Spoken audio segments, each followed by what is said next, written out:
Today we are going to do chapter 4 of Marcus Aurelius' meditation.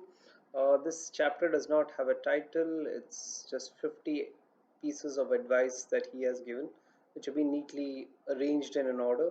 So let's start. Book 4, number 1.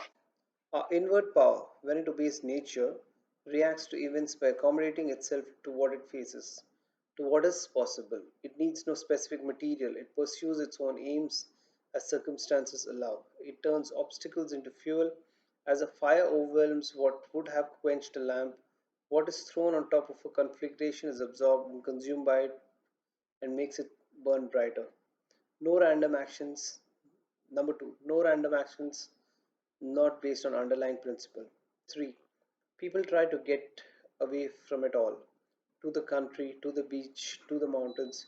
You always wish that you could too, which is idiotic. You can get away from it anytime you like by going within. Nowhere you can go is more peaceful, more free of interruptions than your own soul, especially if you have other things to rely on. An instant's recollection, and there it is, complete tranquility. And by tranquility, I mean a kind of harmony. So keep getting away from it all like that. Renew yourself, but keep it basic and brief. A quick visit should be enough to ward off all and send you back to face what awaits you. What's there to complain about? People's misbehavior? But take into consideration that rational beings exist for one another, that doing what's right sometimes requires patience, that no one does the wrong thing deliberately, and the number of people who have feuded and envied and hated and fought and died have been buried. And keep your mouth shut. Or are you complaining about the things the world assigns you? But consider two options, providence or atoms, and all the arguments for seeing the world as a city. Or is it in your body? Keep in mind where the mind detaches itself and realizes its own nature, it no longer has anything to do with ordinary life, the rough and the smooth, either one. And remember all that you have been taught and accepted about pain and pleasure. Or is it your reputation that's bothering you? But look at how soon all forgotten. The abyss of endless time that swallows it, the emptiness of all those applauding hands, the people who praise us, how capricious they are, and how arbitrary, and the tiny region in which it takes place. The whole earth a point in space, and most of it in, uninhabited. How many people there will be? How many people there will be to admire you and who they are? So keep this refuge in mind, the backroads of yourself. Above all, no strain and no stress. Be straightforward. Look at things like a man, like a human being, like a citizen, like a mortal. And among the things you turn to, these two. One, that things have no hold on the soul. They stand there unmoving outside it. Disturbances only come from within, from our own perception. That everything you see will soon alter and cease to exist. Think of how many things you've seen, all how many changes you've seen. The world is nothing but change. Our life is only perception. If the thought is number 4, if the thought is something we share, then so is reason. What makes us reasoning beings? If so, then the reason that tells us what to do and what not to do is also shared. And if so, we share a common law, and thus are fellow citizens, and fellow citizens of something. And in that case, our state must be the world. What other entity could all of humanity belong to? And from it, from this state that we share, come thought and reason and law. And where else could they come from? The earth that composes me derives from earth, the water from some other element, the air from its own source, the heat and fire from theirs, since nothing comes from nothing and or returns to it. So the thought must derive from somewhere else as well. Death, number 5, death, something like birth, a natural mystery, elements that split and recombine. Not an embarrassing thing, not an offense to reason or our nature. 6, that sort of person is bound to do that.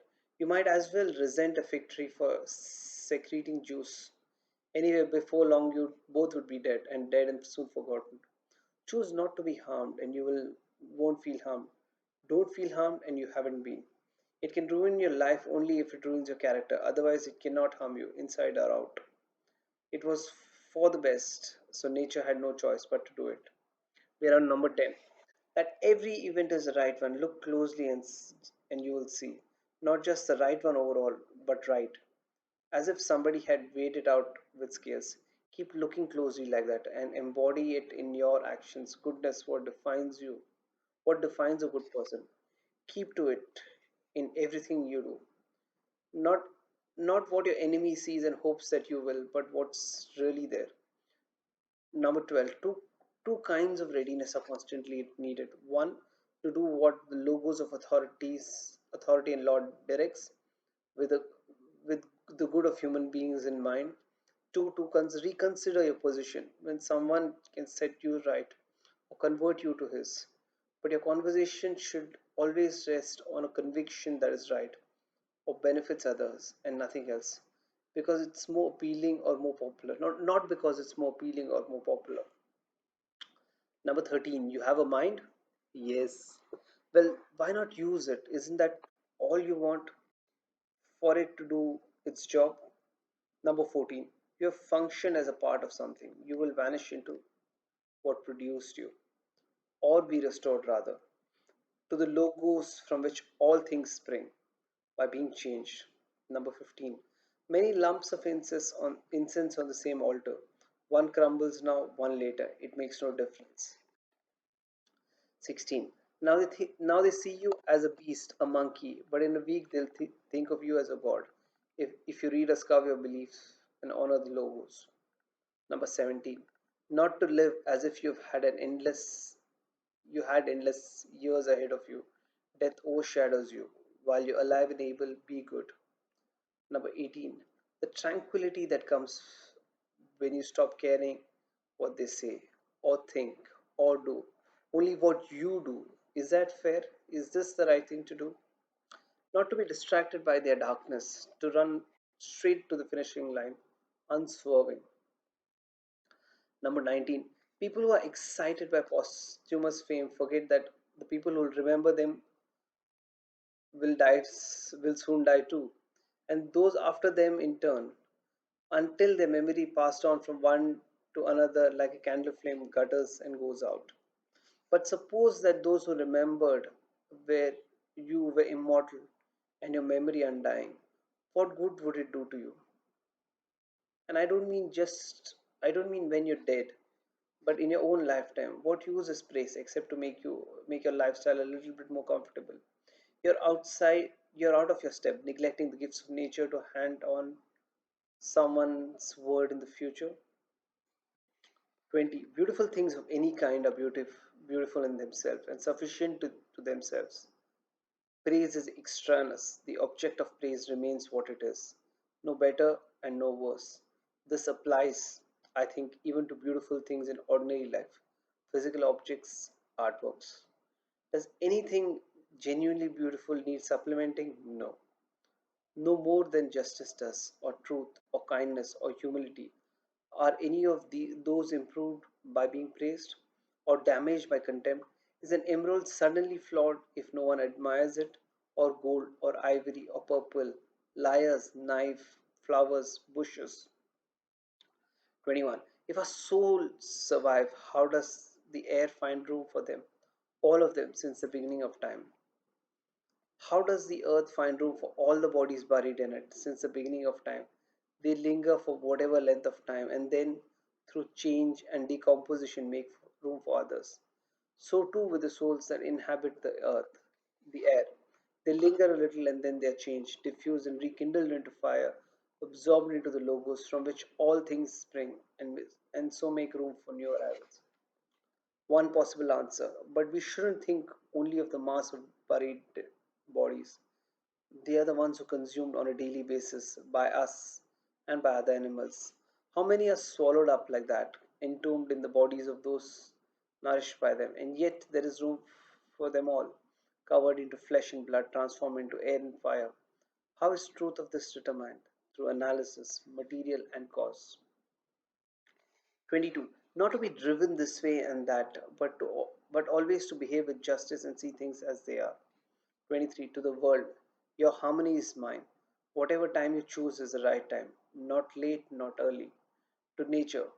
What the turn of your seasons brings me falls like ripe fruit. All things are born from you, exist in you, and return to you. The poet says, dear city of Cecrops, why can't you bring yourself to say of Zeus? 24. If you seek tranquility, do less, or more accurately, do what is essential, what the logos of social being require, and in a requisite way, which brings the double satisfaction to do less better.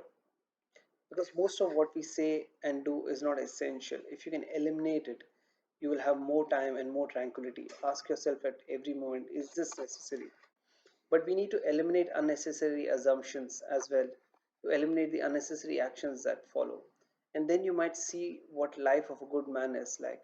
Someone content with what nature assigns him and satisfied with being just and kind himself. 26. You've seen that. Now look at this. Don't be disturbed. Uncomplicate yourself. Someone has done wrong to himself. Something happens to you. Good. It was meant for you by nature, woven into the pattern from the beginning. Life is short. That's all that there is to say. Get what you can from the present, thoughtfully, justly, unrestrained moderation. 27. An ordered world or a mishmash, but still an order. Can there be order within you and not in everything else? In things so different, so dispersed, so intertwined? 28. Character dark, womanish, obstinate, wolf, sheep, child, fool, cheat, buffoon, salesman, tyrant. 29. Alien, the one who does not know what the world contains or how it operates. Fugitive, one who evades his obligations to others. Blind, one who keeps the eyes of his mind tight shut. Poor, requiring others, not having the necessities of life in one's own possession. Rebel, one who is rebellious, one who withdraws from the logos of nature because he resents its working. It has produced you, now you produce this. Systematic, one who separates his own soul from others with the logos. They should be one. 30. A philosopher without clothes and one without books. I have nothing to eat, he says he, and he stands there half naked, but I subsist on the logos. And with nothing to read, I subsist on it too. 31. Love the discipline, and let it support you. Entrust everything willingly to the gods and make your way through life. No one's master and no one's slave. 32. The age of Vespasian, for example, people doing the exact same things, marrying, raising children, getting sick, dying, waging war, throwing parties, doing business, farming, flattering, boasting, distrusting, plotting, hoping others will die, complaining about their own lives, falling in love, putting away money, seeking high office and power. And the life they led is nowhere to be found. On the age of Trajan, the exact same things, and that life too gone. Survey the records of other eras and see how many others gave their all and soon died and decomposed into elements that form them. But most of all, run through the list of you knew yourself, those you knew yourself, those who worked in vain, who failed to do what they should have remained fixed and found satisfaction in.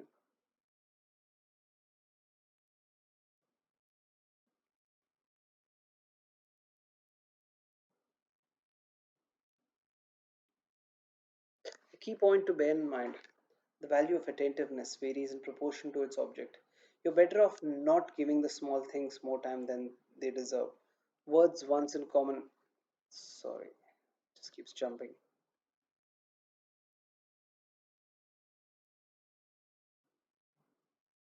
Words once in common now sound archaic, and the names of the famous dead as well: Camillus, Caeso, Volusius, Donatus, Scipio, and Cato, Augustus, Hadrian, and Antonius.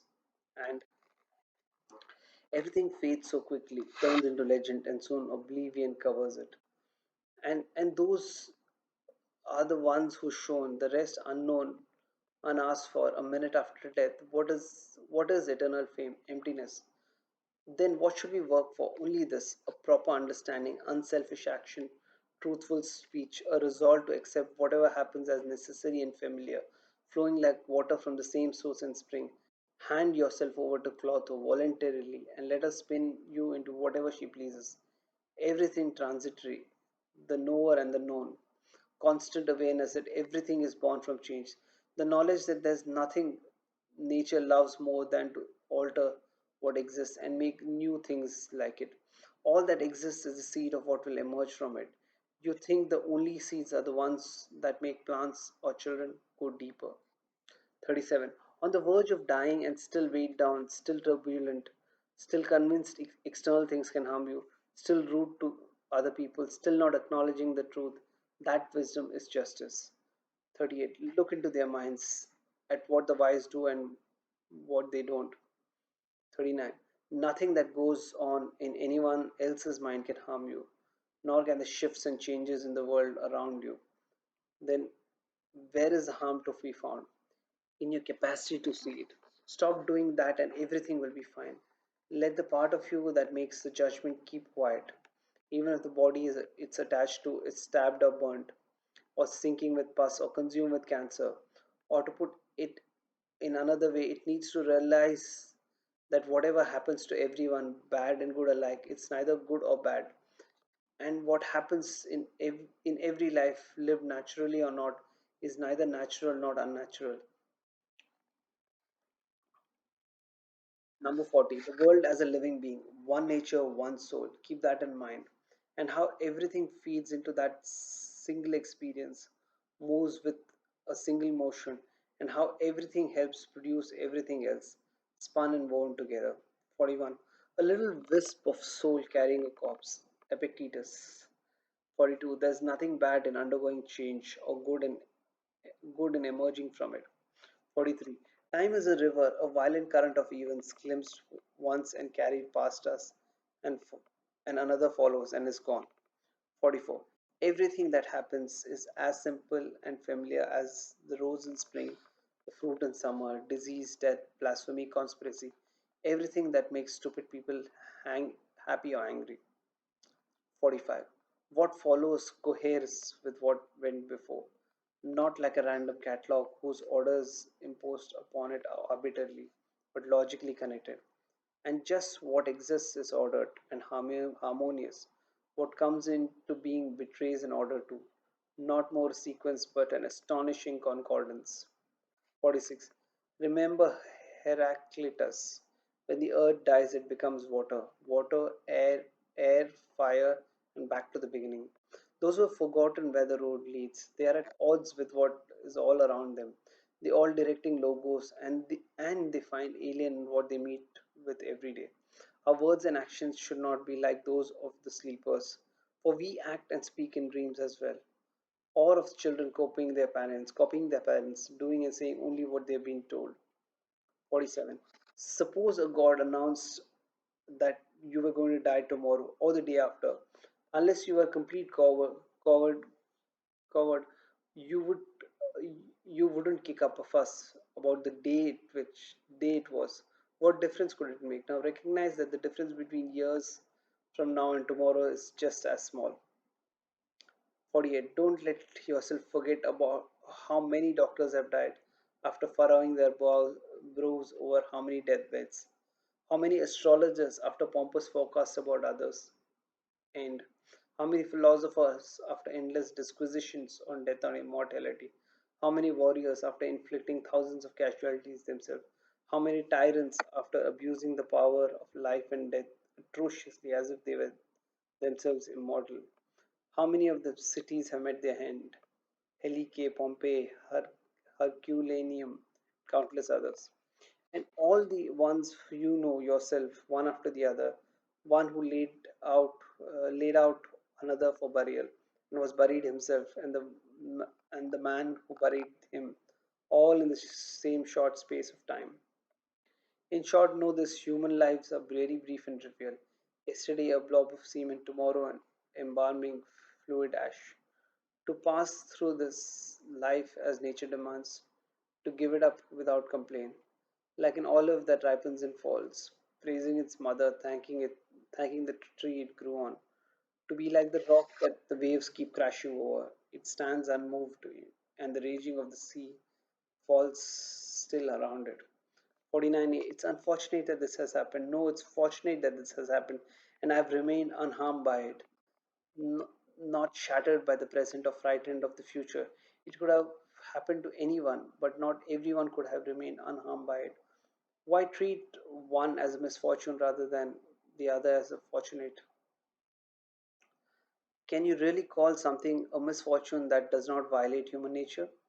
Or do you think that something that's not against nature's will can violate it? But you know what its will is.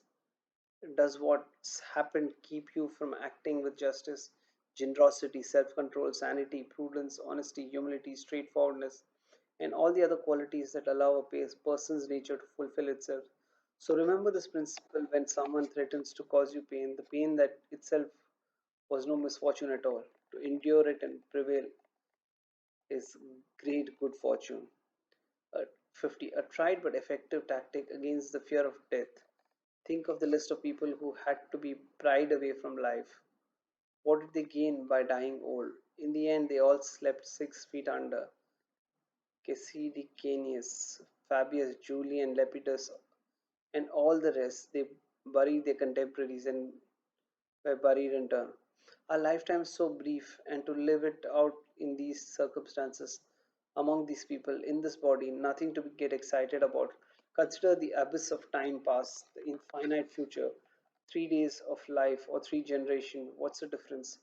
51. Take the shortest route, the one that nature planned, to speak and act in the healthiest way. Do that and be free of pain and stress, free of all calculation and pretensions. With that, we come to the end of book 4. I'm not going to summarize it. It's a very, very um, long video. We will catch up in the next video. Thank you. Bye.